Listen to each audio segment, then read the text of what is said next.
Hello, ladies and gentlemen. Welcome to Wrestling Tonight. This is Hollywood Matt Connelly with the double biceps. It is in the contract a legal requirement every single time we appear on camera. We are appearing on camera right this minute. The man to my left, but could be to your right, depending on which side of the screen you are looking at. It is the co-host, the co-founder, the co-breather of air, the co-wearer of clothes in this very virtual room. It is none other than the master of disaster, the king of sting, the count of Monte Cristo. It is Thunderlips, the ultimate male. It is the Siberian Bull.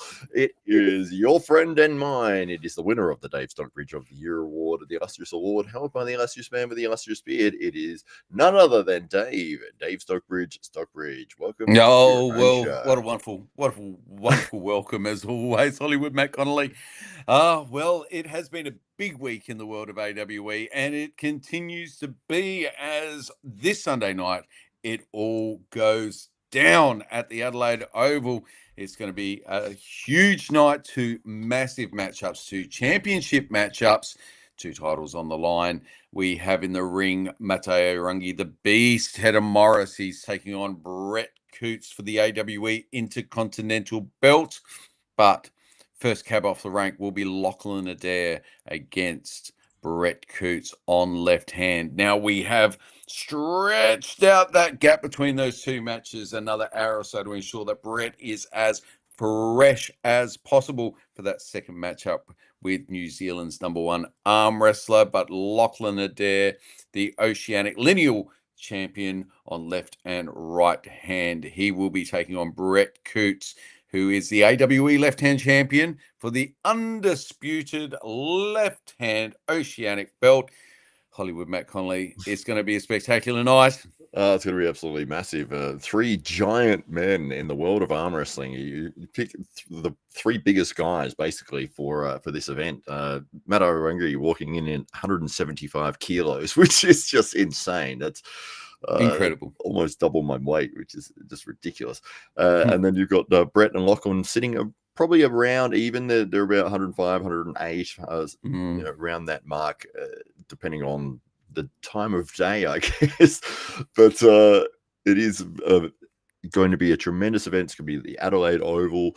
People can tune in via the pay-per-view link. You also get, as part of that, the entire Diamondback Fighting Championship MMA card, and you'll not only see the two AWE arm wrestling matches, but you'll get to see an entire plethora of Diamondback Fighting Championship, and there is some incredible matches on that card as well. So if you are looking at seeing the arm wrestling, you'll be in for a treat to see the MMA side of it as well. But if you don't want to buy the pay-per-view, but you're here in Adelaide and you want to come along, you can do that by going to diamondbackfc.com, the website there. You can get tickets online. I think the general admission tickets are about $75, but that again gets you in the door and you will see the entire event, not just the arm wrestling side of things. But if you are not here in person and you don't want to buy the pay-per-view, that is okay. You can see these matches on our YouTube channel. Next Thursday, we'll have everything released as part of a special package, and we can shine up the matches, get them edited up and looking good, and we'll present that out to everybody next Thursday. So lots to see and very, very exciting stuff. Yes. Well, it's a multidiscipline combat sports event, this one. You will see K1 in the cage. So for those that aren't familiar, K1, it's kickboxing. That's inside the cage. Caged Muay Thai, which is one of my favorite forms of combat sports to see inside the cage. It is it's usually a bloodbath, but it does show all the best bits of what I think is the best bits of MMA: stand up, striking, knees, elbows. It's got the lot. It's absolutely spectacular and always quite quickly paced as well. And we've also got combat BJJ inside the cage, and of course arm wrestling, the sport we all love, and that's all brought to you by Diamondback Fighting Championship. We want to thank our friends over at Diamondback as well, Craig Ike and Greg Hearn, who've been real supporters of AWE every step of the way. They hosted our very first event at AWE 1 and continue to this day to be by our side and encouraging us to continue to help the sport of arm wrestling grow. These guys are pioneers in the world of MMA, and they are certainly two men who have really gotten behind our sport, and we're very, very grateful for their wonderful support, and can't wait to be there this Sunday for another installment of CFC 23. Can you believe we're up to 23 already? There's going to be some great matchups, some spectacular fights, and of course some great arm wrestling action. So Hollywood Matt Connelly, we've had we've had all three of the men on the podcast over the last week or so. You've had an opportunity to speak to them both on screen and behind the scenes, and you're starting to get a bit of a feel for you're cutting through all of the chat, all the back and forth, and all of the smack talk, and you're probably better placed than almost anybody else on the planet to have some insights as to how the men are actually thinking and feeling about their matchups at this stage. And so what are some of your thoughts? Let's firstly talk about the left-hand oceanic belt between Lachlan Adair and Brett Coots. You've had a chance to interview both men. You've spoken to them in private as well. How do you feel that their preparation has gone, and who seems to be best placed with that preparation in order to put their best foot forward come Sunday night? Absolutely. Well, the fun thing is that all three of these guys, as soon as we're off air, all three of them separately have said, I'm telling you, I'm in the best shape of my life. They've got no chance whatsoever. But they've all said that. just telling you, I'm going to absolutely destroy them. And all three guys have said, it's like, well, okay, well, this is exciting because somebody's going to be wrong. So, yeah, Lachlan Adair and Brett Coots left-hand match, which is going to be incredible to see. And I think a lot of people really have wanted to see this, especially seeing Brett get his win over Rickard.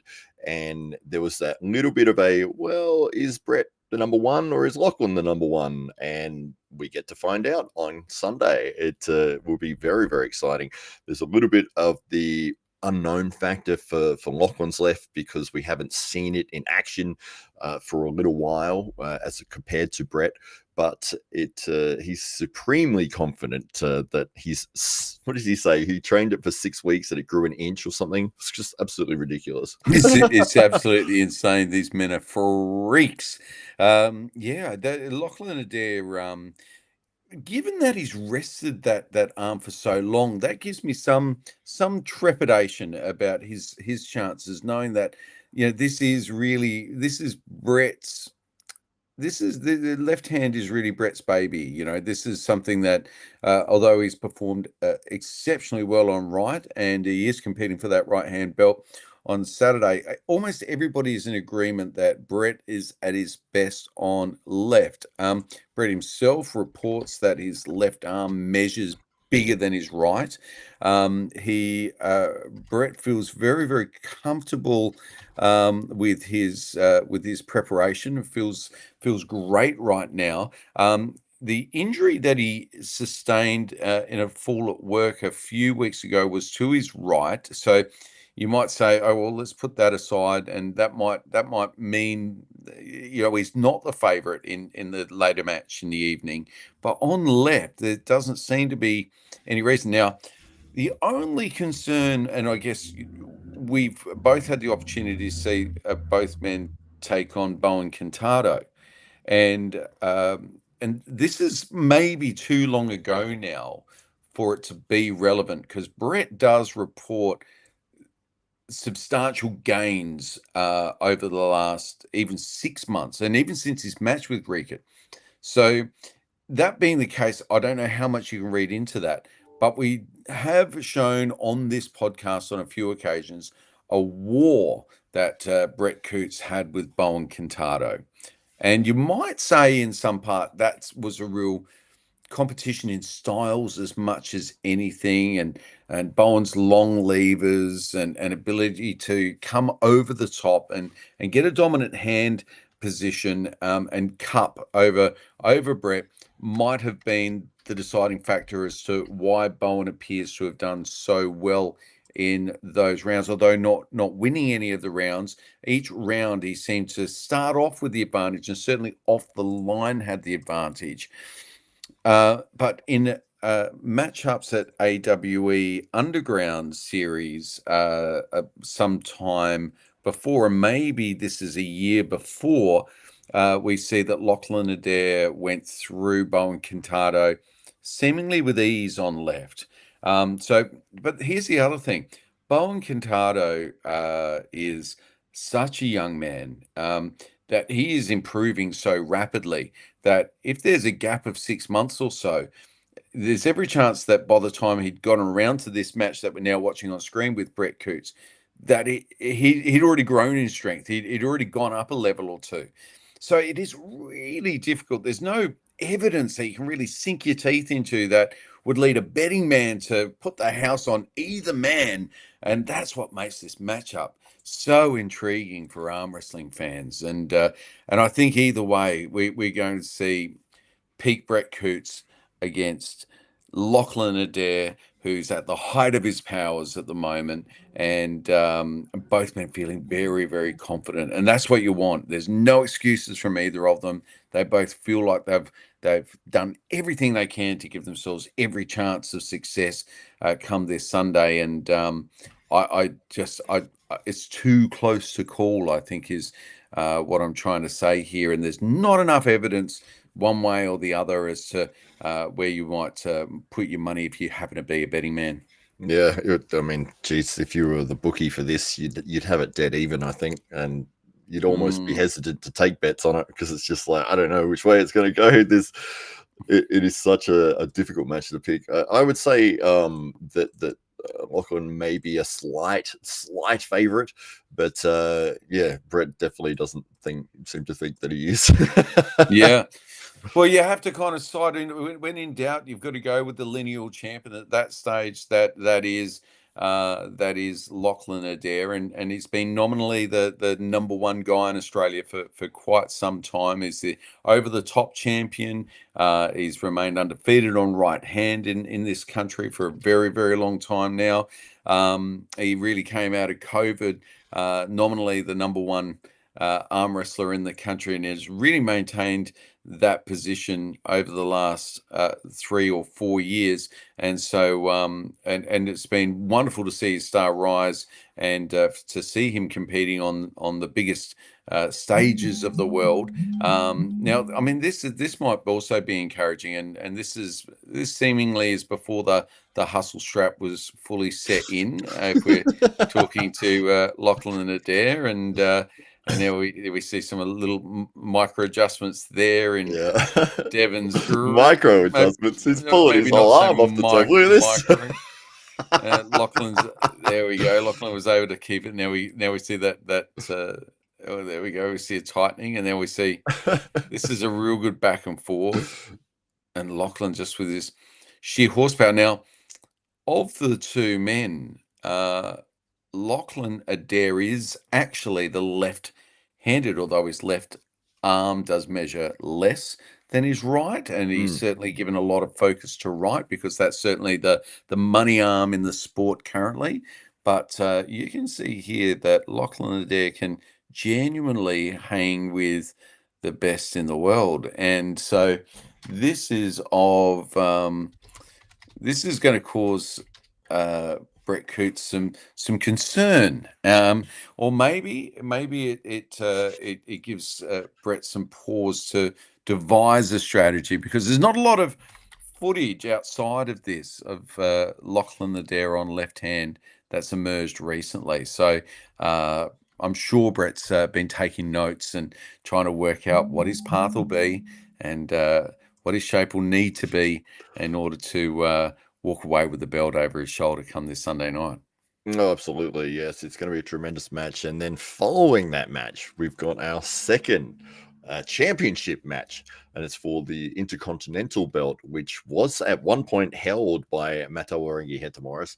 He was the inaugural winner for the second time, and he managed to take that title from Ryan Bowen. Well, actually, Ryan didn't have the title; it was put up at AWE 1. It was a vacant belt. Matei Urangi getting the win there and becoming the title holder, losing it to Todd Hutchings. We did reset the belt because Todd was not able to continue competing with any other organization after he'd signed his deal. And then we put the belt up with Ryan Bowen and Mazahir Saidu over in India, and it was a tremendous battle and one of the best matches you'll ever see.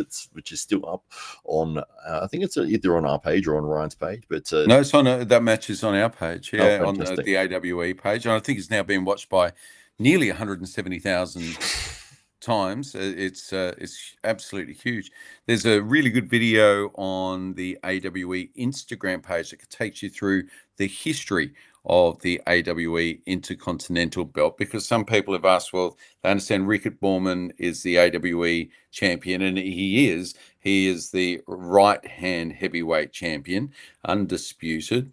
But we have also this other belt, which is the Intercontinental Belt, and that's got its own little lineage and story. And unlike the right hand belt, which is passed from that was originally contested between, the heavyweight belt was contested between Gunter Spykovs and Mario Timbarkas at AWE 1, and Gunter's walked away with the belt on that occasion, and then from memory, Gunter's lost that belt to Ryan Bowen. He did. That's correct. Yeah, and so Ryan picked that up at an AWE T-Series event from memory, and then Ryan lost the belt at the AWE Grand Prix 1 event to Rickert Borman, who beat out the best in the Southern Hemisphere in a 8-man double elimination tournament, and then retained that belt at Grand Prix 2. So Rickert has defended that title. So that's the story of the heavyweight belt, which is separate to this Intercontinental belt. This Intercontinental belt was originally devised because we did have an Intercontinental match lined up for it originally, which would have been Ryan Bowen versus Chance Shaw. So this was the idea that we'd have a separate belt for big international matches, and of course, when that match fell through, we were looking for international competitors, and of course, Matei Urangi was the man that came through for us and made his way across the pond in order to compete for that belt, and won that belt quite decisively in a hard-fought battle inside the cage at AWE 1. So I think, yes, that's the video for Jordan Sill. That's Lachlan Adair versus Brett Coots. Jordan Sill, I think, who was going against. Sorry, that's the promo. Oh, sorry, you're Lachlan right. Brett. Not the. Where's the other one? You might have to go back a few to the face, I think, of Matei Urangi. Okay, here we go. No, not that one. Okay.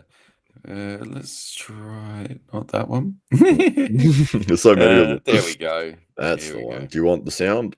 Yeah, why not? Matei Urangi, the Beast, Head Morris, takes on Ryan Bowen to secure the inaugural AWE Intercontinental Championship. Fast forward to July 23 at AWE 2, where Head Morris attempted to defend his title against Todd Hutchings in a grueling match inside the cage, ultimately falling short, seeing the Intercontinental belt go stateside. The belt now surrendered. It found its way to India in November 24.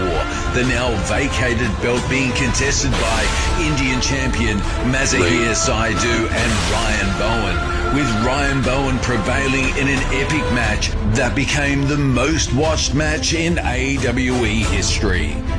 In April 24, Bowen surrendered the title, leaving it vacant once again, to be contested between AWE #1 contender and left arm AWE heavyweight champion Brett Coots, who takes on the former and inaugural AWE Intercontinental Champion Matairangi the Beast Heta Morris. Will Brett Coots add another title to his collection, or will the Beast reclaim his Intercontinental belt? We'll find out June 22. Be there. February. Ooh, there we go. Ooh, be there. There you Be go. there. Yeah, well, you can be there too. All you got to do is head over to diamondbackfc.com and you can still get yourself a ticket to be cage side for the event. If you are in Australia, you can make your way over and you can secure your ticket. All the early bird tickets are gone, so I believe that seated tickets are starting from $75 and working their way up from there. You can be cage side for about $200. So if you want to be a part of the action, that's the easiest way to do it. And if you can't be there in person, but you do have to see it live, well, then you can certainly do that by heading over to the same website and clicking on the pay-per-view button, and you can watch it for $49 and have yourself a watch party like Ashley Hoyta and the Brothers in Arms Arm Wrestling Club over there in Hamilton, New Zealand, who'll be tuning in and enjoying each other's company and some fantastic arm wrestling action. And I reckon with Matairangi's match being on at about 9:30, that's close to about midnight, 1 o'clock in the morning for those guys. So it'll be a late night, but I'm sure they'll be enjoying every second of it. So Hollywood Matt Connelly, maybe we'll head over to the comments before we go away. Absolutely. We did just receive a comment from Angie, who says that you did a great job on the voiceover for that video. So yes, I think you did too. I think it was a tremendous video there, and well done for putting that all together. It came out fantastically. Richard Jennings has got some interesting comments in the chat today. He says that he just got out of bed. He's sitting here with his coffee. He's getting ready for his 3-year-old and 6-year-old's birthday party on the weekend. Oof. Which I said, oh, you got 2 birthdays on the same weekend. And he said his daughter's was the 15th, his son's is the 25th. We're going to have them together, and then they can sort themselves out next year. But he works 6 days a week, 10 hours a day, 1 p.m. till 11 p.m. I don't get to bed till after midnight. And now I'm up again at 7 a.m. He says that his kids were, so thank you. They are my angels, and my son saved my life and made me change 100% for the best. And so stop being a top roller then, and gotcha. He says he got hurt as a power linesman, started taking pain pills for 16 years, really bad. Tried a couple of times to get off of them, but I couldn't until my son was born, and now I'm over 5.5 years clean and good work, amazingly well. So he started arm wrestling 4.5 years ago. I'm ranked 2nd in Atlantic Canada. Wow. Eastern Canada. And he says watching shows like Maths gave me so much positive attitude to get through every day, and the first hour of every day is the only part of the day that is still hard. So I sit here with my coffee and my puff of weed to get me going for the day. Arm wrestling family around the world has helped me so much, and hanging out with people like Devin and Jody a few times a year and other top Canadians. He says, see, Matt, you never know who's watching your show and how much they really help people by having a positive people in your life and the start of your day than having bullshit. So there we go. Very good. That's wonderful. That's wonderful to hear, Richard. Absolutely. It really is. And I've been on a bit of an abstinence path myself over the last 5 months now. So no alcohol, no substances of any kind. No sleep. No sleep. Haven't slept either. So no breathing. So yeah, good on you, mate. Well done. It's a tough thing to do, and it's so wonderful to hear that Hollywood's been a support for you, albeit from afar. It's just wonderful to see this community of arm wrestlers coming together in ways that we could never have imagined. Oh, absolutely. Yeah, for sure. We've also got David Jensen, who's jumped in. He has his own podcast, which he's doing in Canada as well. Lots of Canadians in today. Wonderful. Tremendous to see. Lucky Wood in from the Lucky Ones podcast, another podcaster for females in arm wrestling, Saturday nights. She does a tremendous podcast targeted towards getting more women involved in the sport of arm wrestling. Very good. We'd love to see that happen. Franch has been on there a couple of times as well. Wonderful. I think if there's more attractive men in arm wrestling, more women will want to watch. I'd be interested in your thoughts. It's true though. Yeah. Let me just finish up here. Josh Barker's jumped in as well. He says he can't wait for the matches on the weekend. The super matches seem to be more popular than the 8-man events. Well, I think they've both been going quite nicely, but it is always fun when you've got actually I like both. I loved the unknown factor of the tournament, and we saw some massive upsets throughout that. But yes, the super match is definitely a lot of fun as well. Yeah. There's several factors that associate with how well an event is received online.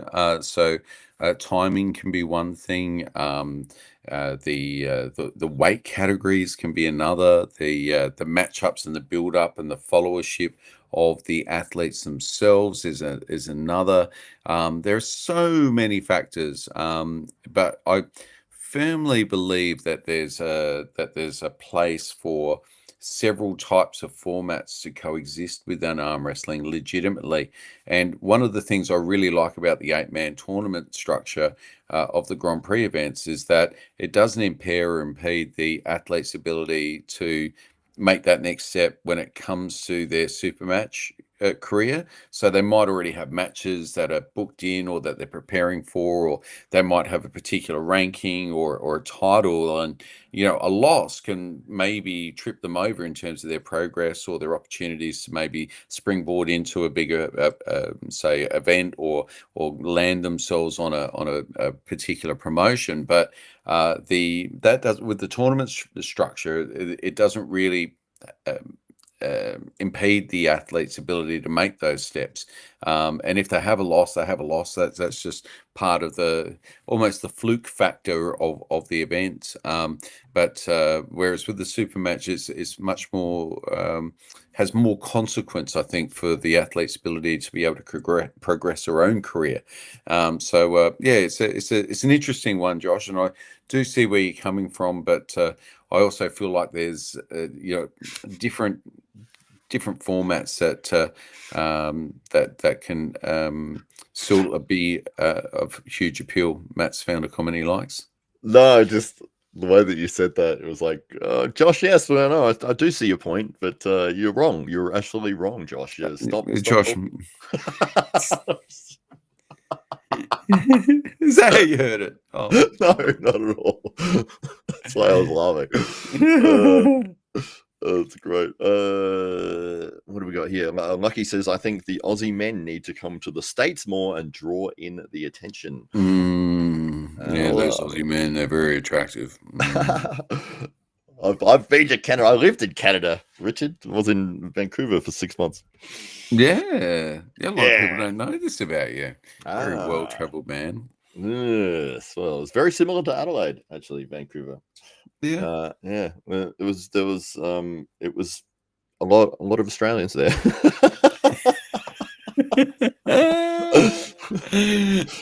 That doesn't sound like any Australian capital city anymore.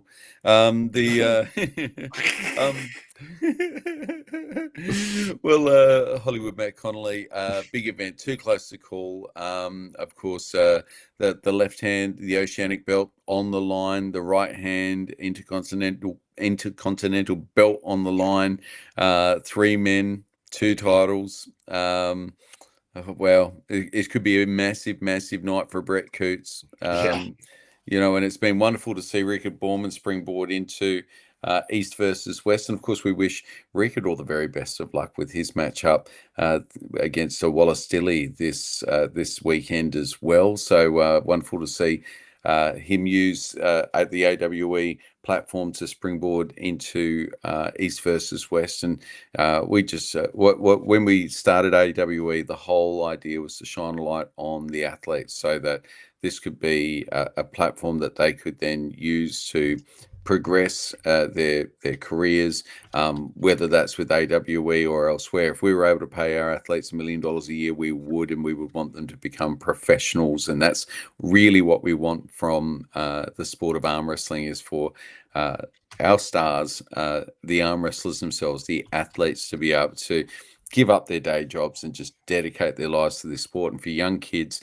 that are coming through to have in the back of their minds that if they're really good and they train really hard and they do all the right things, that maybe that's something that they can also do. And so we're really excited when we see somebody like Rickett Bauman make his way through the ranks and find his way to East versus West. And Lachlan Adair has already, made that journey in competing overseas and on the biggest stages of the world. And Brett Coots, if he walks away with 2 more belts after this, well, he could be doing the same. And of course, Mateo Rangi, he's a regular around the world. So he's already there. So we're very, very blessed to have some really high caliber athletes in this country knocking on the door of making this their full-time profession. So I'm glad that Lucky's there with us in supporting Rickett as well. And I think he's carrying the flag for more than just South Africa this weekend. He really is. He's got a huge fan base, and we hope that he comes through with the win as well, and comes back to Australia via South Africa with another W against his name. There you go. Absolutely. Yes, I will be heading to the States in August, and Lucky says that she will hunt me down. I think actually we will probably schedule a table session with Lucky. I think she's too far away from where I'm headed, so yeah, but it should be a lot of fun. Very good. It'd be good for you to find somebody that you might be able to beat over there as well. If she beats me as well, I'll be like, Lucky, let me win, please. Please. Just let me get the first one in, and then I can relax. Well, thank you to everybody that's continued to support the AWE, that jumps in on the comments and is watching from afar. We love you. We thank you. We can't wait to see you again very, very soon. We'll be in the trenches preparing for the event this Sunday, so we might not see you tomorrow evening, but what you will see is a whole bunch of behind the scenes footage. You'll certainly be seeing more of Hollywood Matt Connelly and myself as we step you through some of the behind the scenes and show you some of the event from our perspective over the weekend. And then as Matt said, we cannot wait to release the whole event to you in a 1-hour AWE special next week. So certainly stay tuned to that. And if you haven't already, please like the AWE page. Please subscribe to it after you've liked this video. And if you are watching this podcast, then you can now also do so on the AWE YouTube channel. Of course, if you are watching on Hollywood Matt Connelly's channel, we implore you to stay here as well, because there's a whole lot more Hollywood Matt Connelly that comes your way during the course of the week. So please stay tuned, and we will look forward to bringing you more of the AWE action over the weekend. Hollywood Matt Connelly, any final thoughts before we go home? Absolutely. We've got a super chat in from Lucky. She's given $1.99 US, which is about 500,000 Australian dollars at the moment. That's a deposit for a house in Australia. It is, yes. And she says, "Thank you both for being great advocates." Well, thank you very much, Lucky. We wouldn't do it if we didn't love the sport, and we absolutely love the arm wrestling community as well. Filled with wonderful people, and we've had some incredible experiences around the world. Richard also says, "Amazing show this morning, night, depending where you are in the world." Then yes, that I think wraps it up quite nicely. So thank you again. We will be busy this weekend with running the event, but we will be back, and you can see all of the action take place on the AWE Underground YouTube channel. Keep posted there. We'll see you tomorrow. Well, we won't see you, but you might see us. So we'll see you soon. Thanks, guys. Take care.